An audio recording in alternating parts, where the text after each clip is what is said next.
All right, everybody, welcome in to another episode of The Last I Heard, starting off here in 2021, getting back into the swing of things, getting some new episodes, some new interviews for you. The first one, a conversation I'm very excited for with Billy McBride, one of the Associate Athletic Directors at Amherst College, leading the diversity and inclusion efforts in the department. Billy, thanks so much for taking the time to get on this Zoom here. How's everything going on? Thanks, going great. Thank you. And, I said Happy New Year. And Yeah. I think we're heading in the right direction for the right reasons. And I'm excited about it.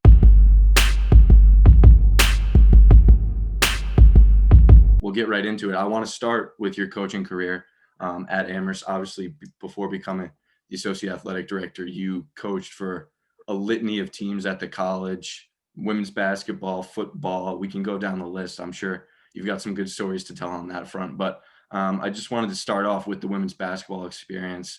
You were the women's basketball head coach for 15 years. Can you talk about kind of what you look most fondly on, what you learned from those 15 years and that experience as a whole?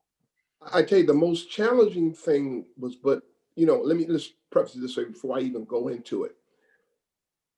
Three things that I realized that when I arrived here at Amherst College. First of all, I had to believe in the love of the community.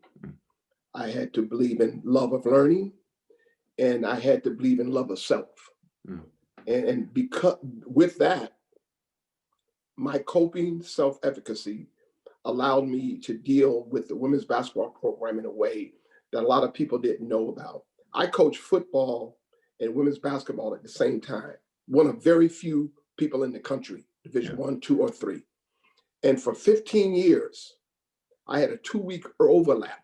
And what I mean by that, I would literally run from football practice at say 6:15 to make sure I was on time to start my women's basketball practice.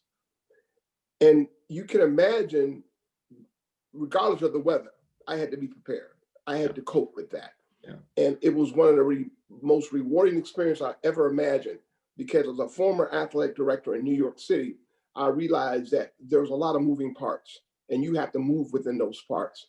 And this was not a challenge. I felt it was an opportunity to be at a college like Amherst College, have an opportunity to coach football and lead a group of women scholars. That was not a challenge, but again, it was an opportunity. And I can remember my first couple of years coaching Amherst College, even with the football program, not a lot of success. But there were so many scholars who I got close to, because I always liked the underdog. I mean, I was always the one to say, hey, what are our goals? What are we going to look forward to? And we had those inherent goals of, we're going to turn this thing around. And I believed in that. And we turned around. I remember early on that we used to get beat by 50. And I remember on a bus ride back, one of the football players was on a trip keeping the books. And the players were doing homework, they were chatting up, and we just got beat by 50. And he looks at me and goes, hey, aren't you going to say something? Shouldn't they just be quiet on the 2.5-hour ride home? Yeah. I said, no, game's over. It's about moving to the next phase of their young lives. And right now, what is paramount is their academics, and they got to get the work done. Yeah. So if they're going to correspond with each other, it's a game. Yeah.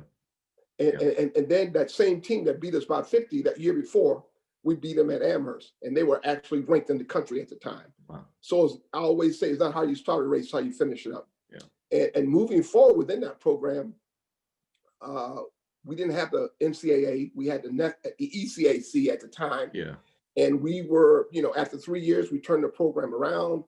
We ended up hosting the ECAC, the recruiting pool changed. Mind you, still again, very little help. I'm still coaching football now. Yeah. And so moving forward, we finally had a conference. The first year of the NESCAC conference, Amherst College women's basketball program won the first regular season championship. I was fortunate enough with those scholars to be awarded NESCAC Coach of the Year and end up also being District 1 Coach of the Year, up for the National Coach of the Year in the country. And there's a little small caveat that I like to talk about to highlight the women's program. The Amherst women's basketball program was the first program up until 2001 that won 23 games, men or women. And so when you look at those scholars that I worked with and coached and learned a lot from, that was so engaging to my development as a professional, Yeah. to be able to work with both genders, male and female. Mm-hmm. Because at the time, prior to that, I was a men's assistant basketball coach for 3 years. And I moved into a situation where a lot of people thought that as an African-American male coaching predominantly white women was not a good choice on my behalf. Mm-hmm. But like I said to you earlier, love of community, love of learning, and love of self didn't come into play about what other people thought I should and should not do. And so, there's a lot of episodes of me walking into McDonald's with the teams, and I'm the bus driver. There was episodes in California, when people looked at me as the baggage handler, not the coach, or even going to other academic institutions and walking in and being the bus driver or the official. And I think my players had opportunity to see how things would make anybody else angry. And I always say anger clouds judgment. Humility precedes honor. And so those were life lessons I was fortunate enough to convey to my players, that people will always judge you, but how do you compartmentalize it? Yeah. You compromise on strategy, but not on principle. And so for me, doing those times, it was so rewarding to be able to coach the women, and having a daughter made it even easier. And doing basketball camps, I think I created the first father-daughters basketball in the country for 15 years out of San Francisco. Yeah. So, and with that said, one of the gentlemen who brought his daughter from Iowa, we actually played against each other in the Final Four. Really? Leading up to the Final Four. So there's a lot of connection how sports can bring people together for other reasons than wins and losses. Another question off of that, you mentioned kind of turning the program around. What are the emotions seeing the success that the women's basketball team has had over the last decade? I mean, national championships and NESCAC championships, and I am so proud of the program. I worked with some great coaches. I remember Lynn Hersey, who's now the head coach at Smith College. I remember in the ECAC, we met because she was the head. She was a person heading up the ECA tournament, and she comes over to my bench and goes, "Do you need an assistant? You need some help." Turns out she ends up being my coach, and now she's one of the best coaches in New England in Division III at Smith College. Yeah. And then you look at the women's basketball currently. You mentioned Hannah Fox. I've always had the passion and love for the women's basketball program, but I always tease my colleague GP Gramacki. His first national championship was my last recruiting class. Yeah. So in life, you can always live off the sweat of another person's brow. So and finally, a couple of years ago, he took me with him to Rochester, I think it was Minnesota, for the Final Four. And he brought me along. And even though I was an administrator, I felt pretty bad. I didn't sleep that night because I felt if Amherst lost, you'll probably blame it on me.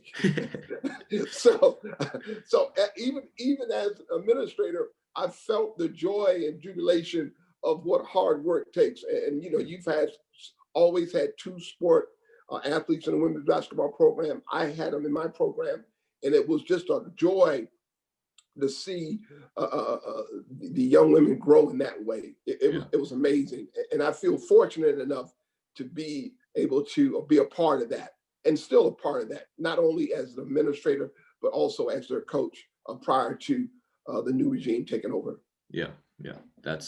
I was fortunate enough to work the table for the 4 years that I was at Amherst, and watching the games was one of the biggest treats. So definitely a lot of love for the women's basketball program. No question. From this Zoom room.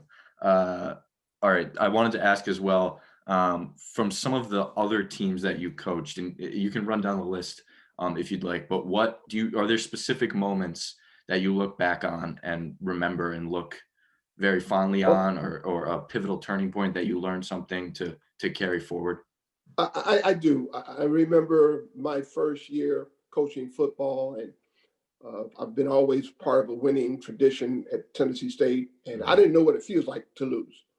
And I'll tell you what, I'll never forget the young men that I coached early on with the football program that are still friends to this day. I know their children. We talk about isms, and it brings a joy. You know, it kind of reminds me how young I am in regards to the relationship I developed with them. And so, even though the results were not you expected, the love of family was very, very prevalent. And I have a situation where I love to talk about one of the quarterbacks, Matt Sawyer, who I coached here at Amherst College, ends up being an English professor and honors writer at Williston. Yeah. Lo and behold, that same young man who I coached ended up teaching my daughter in honors English. Wow. So when you talk about memories and things that you're fond of, there is that connector that you never thought would occur, but it did occur. Yeah. And, you know, I remember coaching the men and women's track program. And that to me was another way to connect across our athletic department as the only person of color in our department at that time. And also, you know, coaching the men's basketball program, you know, reaching out and helping those young men develop and also challenging me to be a better person, to understand where they come from, celebrating the different backgrounds, cultures, the differences. And so when I look back at those assistant opportunities, they helped me develop. It made me, to this day, a better administrator, because I feel fortunate that I can say I've coached both genders. Yeah. I've coached both student athletes at the highest level, some of the brightest minds in the world. And a lot of them are doctors and lawyers and are doing great things. And there's that connection that I feel fondly that the liberal arts experience at Amherst College has allowed me to connect more with those students, but more importantly, to share with each other about our life experiences.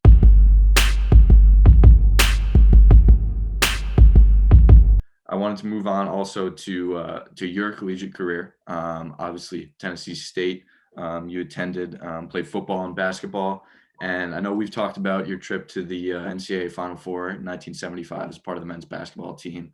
Can you talk a little bit about your experiences with the teams at Tennessee State as kind of your foundation, so to speak, in your athletic career, and kind of what you took from those experiences? I'm sure you have some interesting stories from the Final Four and then the games you played. So I'd love to hear about it. Right. You know,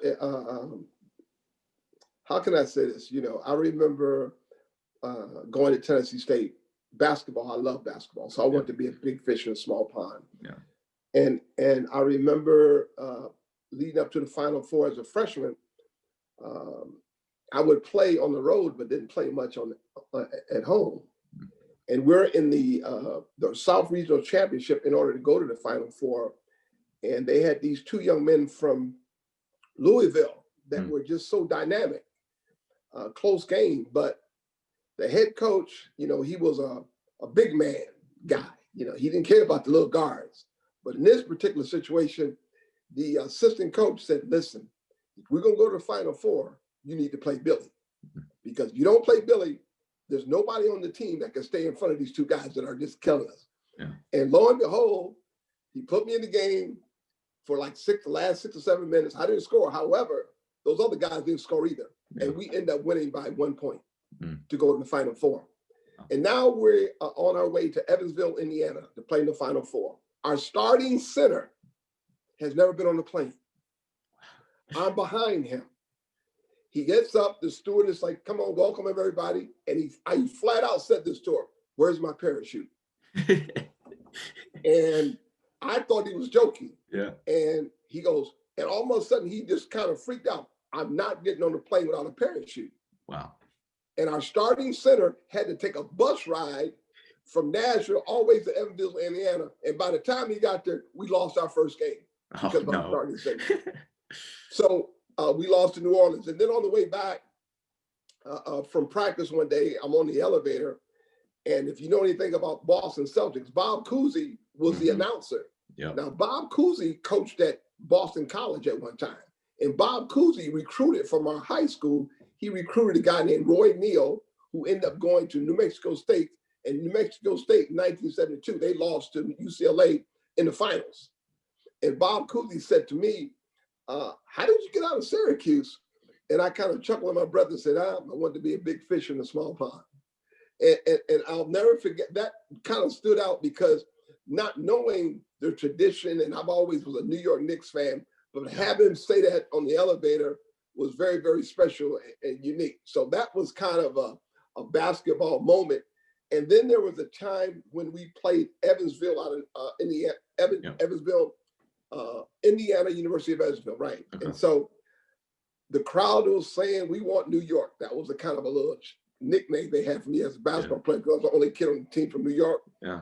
And I remember I got in the game and it was like 80 something points.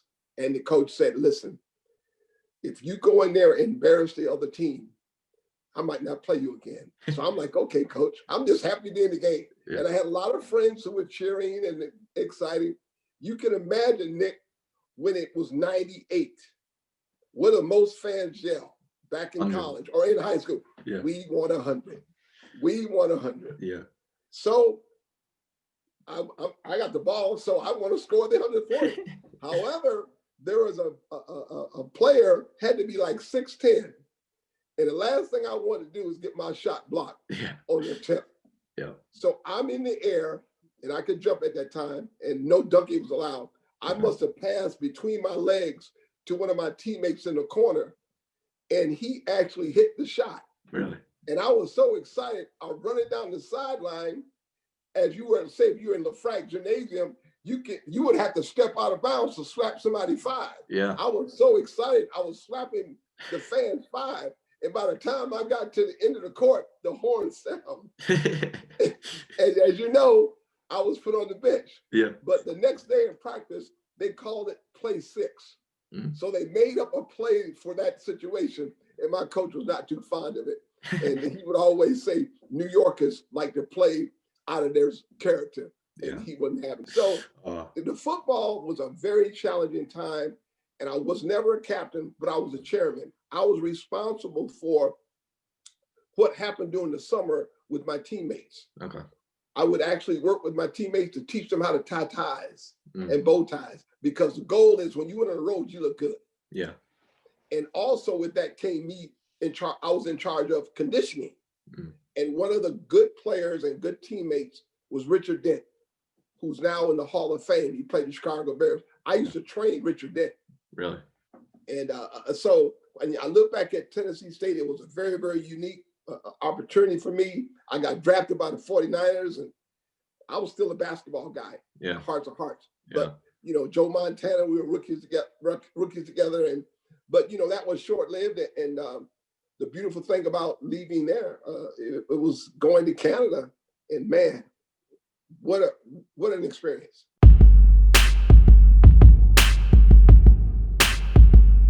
Well, I wanted to get into that a little bit. That was actually my next question, so that was a great segue. You were drafted by the 49ers in 79 and then played in the Canadian Football League in the early 80s. I guess the question I wanted to ask was, what is the biggest lesson you learned from the experience in Canada and the Canadian Football League?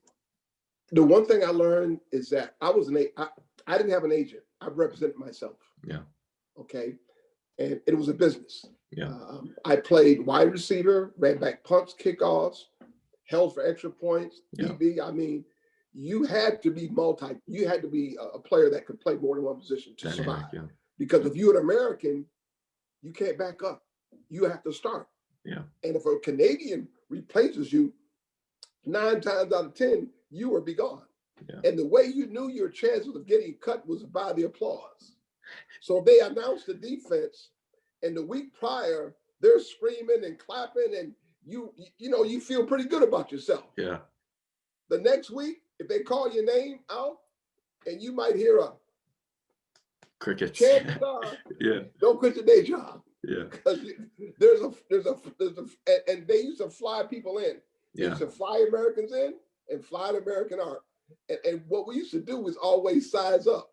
If a guy comes in like, oh, he's a lineman, so you're good. Yeah. So you always was on edge to perform. Yeah. You could never take a break because it was always next. The NFL was a recycling. For example, the San Francisco 49ers drafted me, but the Hamilton Tiger Cats had my rights. Yeah. So I got a bonus in two places. I got a bonus with 49ers. I got a bonus in the CFL. There you go. And I actually played there longer than I thought I would. And I had great coaches, great teammates to this day who are good friends. But I learned a lot. I played in Vancouver, Ottawa, and actually Saskatchewan. Yeah. And I would never forget my last team I played with was Ottawa. And it was basically because the week before I was supposed to start against Ottawa. Okay. But they wanted me to renegotiate my contract. And I refused to renegotiate my contract. So the long of it is, the team that I was supposed to play against and start with, I actually flew back the next day with that team and got a bonus at 12 midnight. So you can imagine the guys on the flight saying, what's Billy McBride doing on the plane? Because here I told you, right? If somebody's flying in, somebody's flying out. That was way. Yeah. And so, and the thing about it, though, the irony is that I was able to do that after being the defensive player of the game and having 2 interceptions. It's a business. Yeah. You only remember by your last performance. It's not all that glamour. Yeah. And if you don't have an education to lean back on, it's amazing. I remember working here at Amherst College, having the AD, one of his friends goes, so I hear you got a professional athlete working for you. They don't have degrees. So it's amazing how that whole thing about everybody's not making a million. They were making more money in the Canadian Football League than they were in the NFL at one point in time, because all the first round draft choices were actually going up to the CFL. Mm. You know, and then if you were not a citizen, you couldn't work in the summer unless you got someone to support you, because we're all on land immigrant status. Yep. And once your visa runs out, you had to go. So what I used to do is defer my money. I took half, try to save on taxes. So I was kind of smart, I think. Yeah, there you go. I really enjoyed my experience. And one experience that I think I'd like to share with you and it ties with Amherst. Yeah. When I was coaching Amherst College, our big rival is Williams, right? Yeah. So that game is always televised on Nesson. Mm-hmm. So on that Saturday, I remember I was on Nesson, Amherst versus Williams. The next day, I drove up to Montreal on a Sunday. I'm on Nesson on the sideline with the Saskatchewan Roughriders against the Montreal Alouettes for the semifinals, getting ready to go to Grey Cup. I was a guest coach. So how many people can say they were a guest coach? Yeah. One day. After the biggest little rivalry in the world. Right, on Saturday, and then on Sunday, I'm on Nesson again, but I'm as a guest coach with the CFL, who's determined who's going to go to the Grey Cup, which is the Super Bowl of that. And I actually played in that, and we lost 18-17. And I remember wearing gloves inside of a dome. And when I coached the receivers here at Amherst College, I had a flashback. I would let the receivers wear gloves, especially if they dropped them.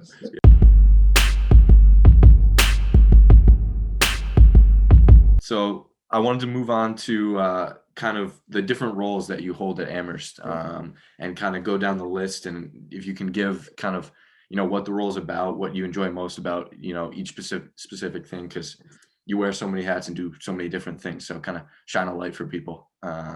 So start off with the associate athletic director, specifically with diversity and inclusion. Well, it's funny. When I was given that title, when I stepped out of basketball, people didn't know for a year I wouldn't accept that role because I came in under that, meaning that the reason I was hired in 1990 is because there was no diversity within the athletic department. And I knew if I was going to be effective, I couldn't coach football and be involved in diversity and inclusion work. So I stepped after that year, then I accepted the title. It was about really trying to diversify our department, not only our department, but our programs, our teams. And so that was a challenge in itself, especially with the sports where you don't have a lot of African Americans, such as field hockey, ice hockey, and so on. But over time, as you can see, we've come a long way in regards to that. And I feel very fortunate that I continue to be a part of those diversity initiatives. But the other challenges, Nick, is like, when you say inclusion, now those small or few that are here on the college campus, how do you include them in the process? How do you make them feel that they're part of this great laboratory of learning, Amherst College? How do you make them feel welcome in these spaces? And it's a challenge. And Yeah. so as an African-American with that title, I think a lot of the students feel comfortable enough that they have an ally, someone they can talk to. And it reaches beyond color. It involves students from all walks of life, international students, sexuality. I remember, a good friend of mine who played ice hockey, Clegg, and we got together, and no one knew this, but I was part of the promotion of, if you can play, you can play. Mhm. Because it came out of what they were doing in Canada, in Ottawa. And so when you talk about inclusion, inclusion, that's across the spectrum. You have to make sure you connect with all your allies, even though we're working in the athletic department. So the diversity was one thing, but how do you include that is another thing. Yeah. And I think people say, man, you wear so many hats. I said, yes, check out my neck. Gotta have a strong neck. Yeah. Yeah. And you gotta juggle them off. And so, being an associate athletic director, I think gives me a little bit of credibility and role of leadership within our department, and also on a national stage, because I've had an opportunity to speak in the role of leadership, not only in Atlanta, New Orleans, Chicago, which is a part of our leadership training for Division III leadership. I've taken colleagues along with these and student athletes along with me to these different workshops, because what the goal was to learn from each other, and what you learn, how does it fit on your college campus? Yeah. How can you make those things work on your college campus? Yeah. Not only in terms of diversity, but how do you include that diversity that you speak of? Yeah. And I have a question about CACSAC and the work that they do as well later on. Right. So we'll get into that as well. Right. All right. So a role that I worked with you in the first 3 months of my Hitchcock fellowship, the director of club sports. I think, what I loved about that, initially, club sports was like an outlier. It's like, oh, well, it's club sports. But you got to take in considerations. A lot of these students, their academic challenges allows them an opportunity to release. Mm-hmm. Club sports is basically saying, okay, this is what I enjoy. It's not just grabbing a bunch of friends and say, hey, let's go throw a Frisbee, or let's go out and kind of rugby. No, these are programs where students are engaged, they're committed, they're dedicated. Yep. But the one beautiful thing about it, they're self-directed. Yeah. Meaning that they're committed. And how can you not respect that student athlete who's committed and understanding the academic challenges they have? And the one challenge that I think I talk about every year, the leadership currently in programs, when that leadership leaves, can those programs sustain itself? Yeah. So the challenge is that how do you bring somebody else along? That's why we have, orientation. And as doing orientation, all the first years, everybody's excited about being on a college campus, and everybody signs up for everything. Yeah. But then once the class started, you find out, whoa, man, I don't have time to do that. Yeah. But there are certain students that do. Yeah. I can remember our sailing program, which almost lost its membership because they had boats on eBay. They were selling it, and we finally had a group of students that were committed to it. And the head coach at the time was the last member of the America's Cup in 1986. Wow. And believe it or not, I was the sailing advisor to the sailing team. Wow. So you can imagine me going to a meeting in Boston at MIT and walk in, and there's 80 members, and I'm the only person of color. But with my personality, I would say, Amherst present. Yeah. And after a while, you have to understand that when students are committed to something, how can you not want to support them? Like right now, I got a bunch of soccer balls over here I'm keeping for the women's program from last year. Yeah. Because it's more of, are you a family? It's not it's structured, but it's not. Mm-hmm. And then you got to have the leadership of Paul Geiger, just like you and I. Yeah. You helped me out immensely. Yeah. And the numbers are not as great, but it's important to them.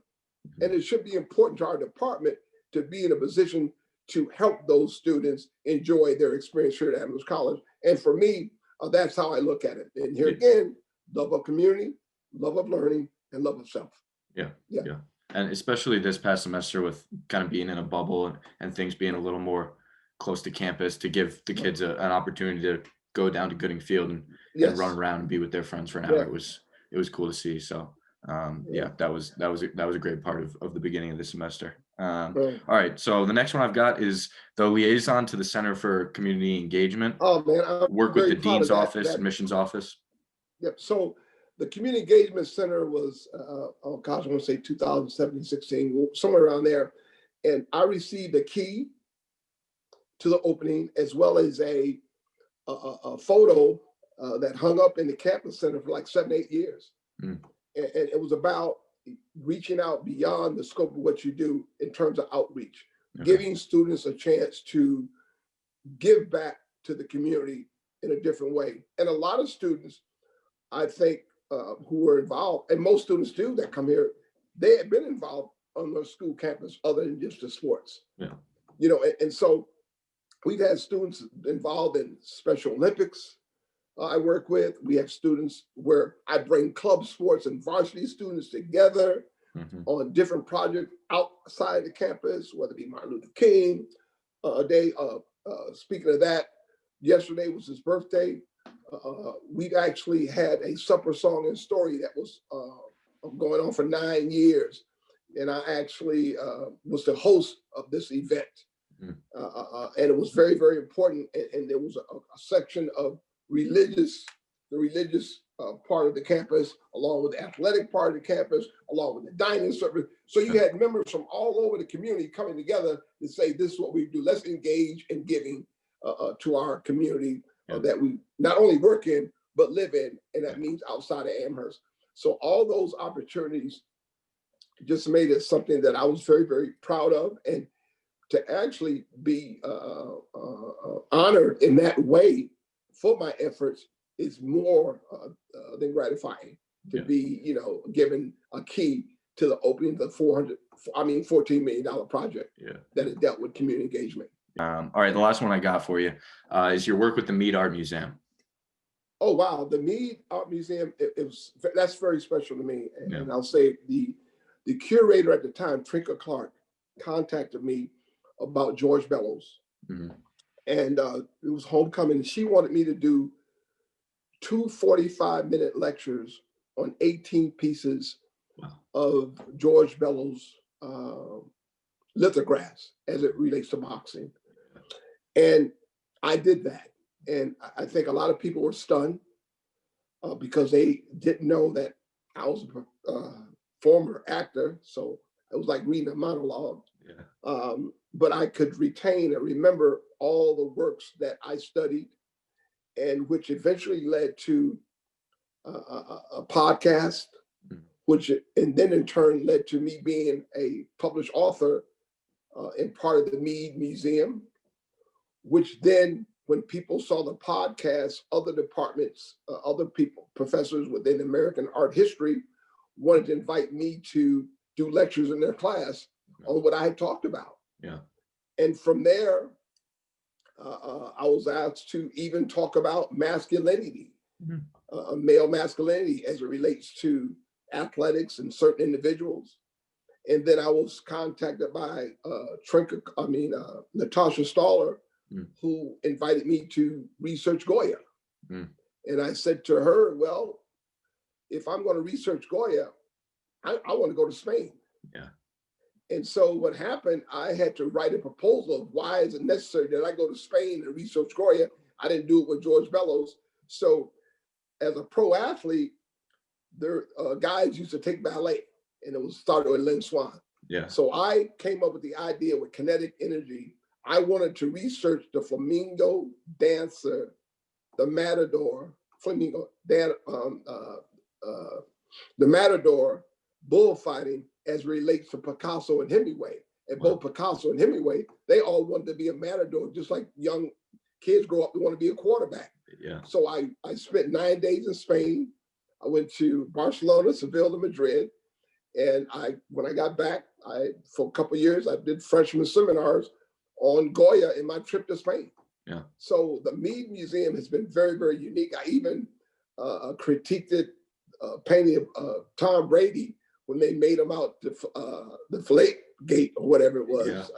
And I wrote I looked at the picture and I wrote up this little thing and I said, well, whoever did the picture to make Brady look like a villain, maybe she got tired of New England Patriots winning championships. Yeah. But then I said, what does the New England Patriots has in relationship with a snack? And you know, what do you mean? And so the long and short of it, I said Cheetos. So that was kind of fun. And then also we had like the Mead created an opportunity called, they set up a bench in the Mead. Okay. And so it was like, come sit on the bench and talk to Bill McBride, who just got inducted to the Greater Syracuse Hall of Fame. He's been our Hall of Fame for 25 years. Yeah. Come sit and talk to him about his trip to Spain and his work with Bellows. Yeah. So I'm still working with the Mead in different projects. Hopefully, the last project I will hope it will work out. I want to go to Japan to research the sumo wrestling. Wow. How does that fit? So yeah. The Mead has given me an opportunity to enhance my intellectual curiosity, and that's all about a liberal arts education. So yeah, yes, absolutely. Yeah. Being in the classroom is fascinating.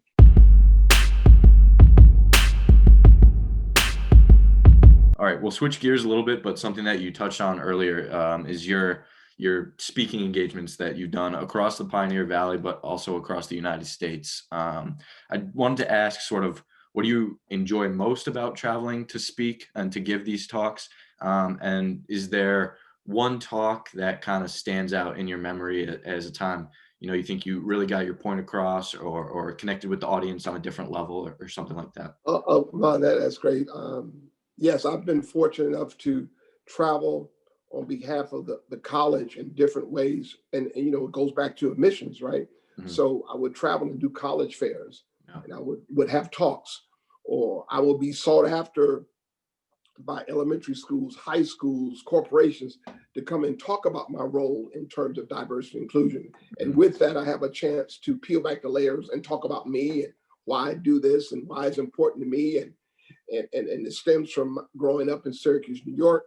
I lived on my own in high school. You know, I had an apartment, a studio car, and I remember, you know, riding a 10-speed bike 25 miles to work every day as a stock control clerk, never being late. And so when I think about, you know, those thoughts that I had on my way to work is no different than the thoughts I had when I travel on behalf of Amherst College as an ambassador to speak at different places and do things. And it's always rewarding because, you know, humility precedes honor. And the people that I met along the way only made me a better individual. I always walked into situations like, okay, this is what I'm going to bring, and what am I going to take away to make me a better person so the next time around. Yeah. And so for years, people would always want to give me a gift. They said, well, what do you charge? And I said, 1 red Gatorade. So for 25 years, that's what I would charge elementary and high schools, 1 red Gatorade. And I remember one speaking engagement where they were so excited. I was so excited that they brought me an extra bucket of Gatorade, you know. So when you can, and I think it comes from the heart.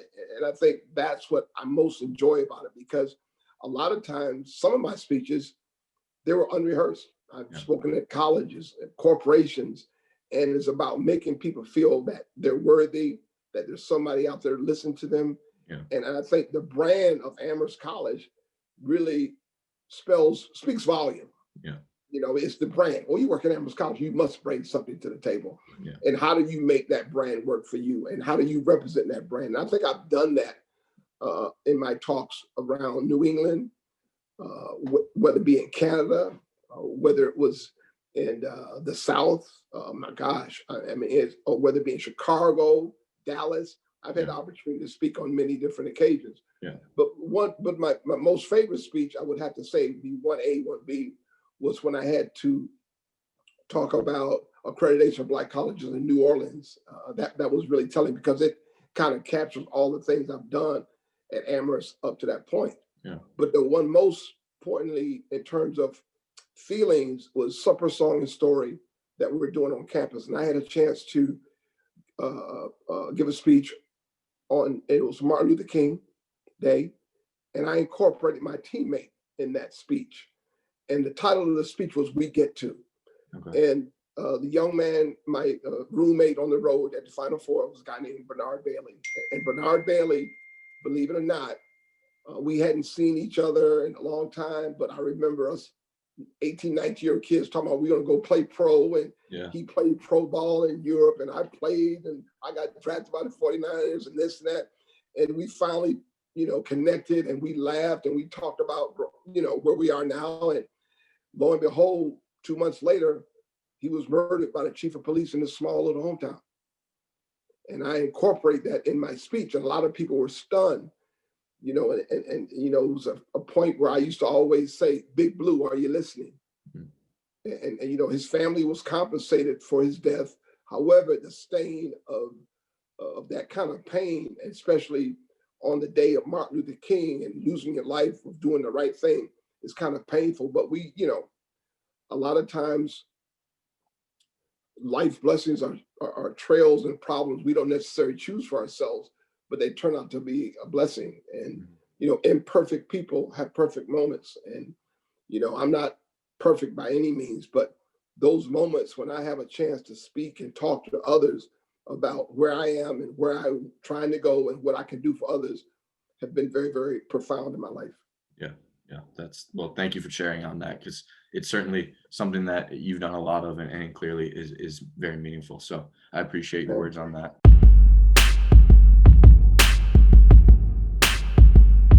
All right, so I got one last kind of topic for you, and I wanted to discuss it, CACSAC, and the work that you do with them, and kind of the conversations that come out of what they do on our campus, because I think it's something for people who aren't on campus that they maybe don't know as much about. Obviously, CACSAC is a huge force on Amherst, both campus as a whole and the athletic department. Can you just kind of talk about the work that you've done with CACSAC, the contributions CACSAC has made to the community, and, shed a little light for people on, how powerful and how special that group is on campus? I can just think about how it all came about. My door is always open, and students will come in and have these conversations all the time. And Don Fosk and I, prior to the sit-in years ago, decided to let's just have an informal meeting with the students and hear what they're saying. Not just athletes, just we had a student, Mercedes Alpine, who actually wanted to start a cheerleading program, and the AD didn't think it was going to work. So what she did, she took it upon herself to go to Smith a whole year, spend at Smith cheerleading for them to find the ins and outs about how do you run a program, and presented it to our AD. And I told the AD, she says, well, Billy, I'm prepared to tell her no. And I smiled and said, okay, we'll see. Yeah. By the time she ended up meeting with the student, she wanted to put that particular student on SAC. So basically what I'm trying to say is, once those young people came together to share their experience on the college campus in our department was pivotal. But what is the message behind it? Why do you feel it's important that you come together and talk about these things? So we were very, very supportive. It started out with 6, then it moved to 20, 30. Then it moved to the fact that we had a summit here on campus. We invited all the other schools in our conference. And now the beautiful thing about it, Nick, we have a NESCAC. NESCAC has established a diversity, equity, and inclusion committee, 12 members to speak with the presidents. It all came out because of SAC. We also, CACSAC, we also have a student of color coalition within our NASCAC conference where all the schools are involved. You hate to say, you don't want to be the one to say, well, we started this. Yes. And sometimes you got to stop apologizing for what you accomplished. Yeah. And what's happened with that, it actually, the students realize the importance of engaging the community, working with other allied groups on campus, working with the Devo weekend, talking to students about their experiences, talk about the challenges. It's not easy. And with that came about the mentor-mentee piece. I had a young man who I coached here, and he works with Goldman Sachs, and his thing was, Coach, why you didn't have that when I was here? But what's so beautiful about it, Nick, he ended up hiring a young man out of that group to work with him at Goldman Sachs. So that's mentor-mentee. And then the other beautiful thing about the program, you had peer-to-peer. Say, for example, you had one student that played field hockey and one student that played ice hockey. Guess what? They were peer-to-peer. Yeah. Talk about your experiences. How are you dealing with being the only one on the hockey team or the only one on the field hockey team? Coming together, sharing those voices. And then you had near peer, someone who graduated from Amherst, who was in CACSAC, who's now helping somebody with an internship when they leave. Yeah. So now you develop an alumni base. But more importantly, how do you branch out and not stay siloed? And they chose to not stay siloed by working with the mission, by working with the MIC, by working with other affinity groups on campus, by doing outreach, including everybody. And now what's so beautiful, now SAC is involved. Yeah. So now it's the offshoot. So now what the CACSAC has done was pulled everybody together to saying, it's not wrong for us to have this space, but as long as we're in this space, we're not exclusive, we're inclusive. And that's what we talked about earlier, right? Yeah. So they've done that. And now there was an interview in the New York Times when they talked about CACSAC. Now it's in a conference. We have a conference mandate that the presidents are listening to the students of color in the community, people from all walks of life. So that 5 or 6 people coming together has branched out into something that's beautiful that represents the school, the community, and any student who comes into this community and feel good about it, even working with leads. Yeah. So there's so many moving parts, but the CACSAC, I applaud those students by taking an initiative to come and listen to each other.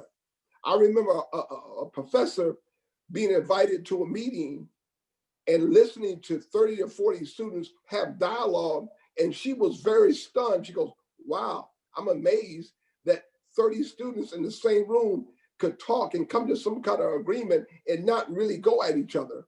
That's what it's about. A common goal to make everybody's life experience better. And I think that's what CACSAC has done. Yeah. Yeah.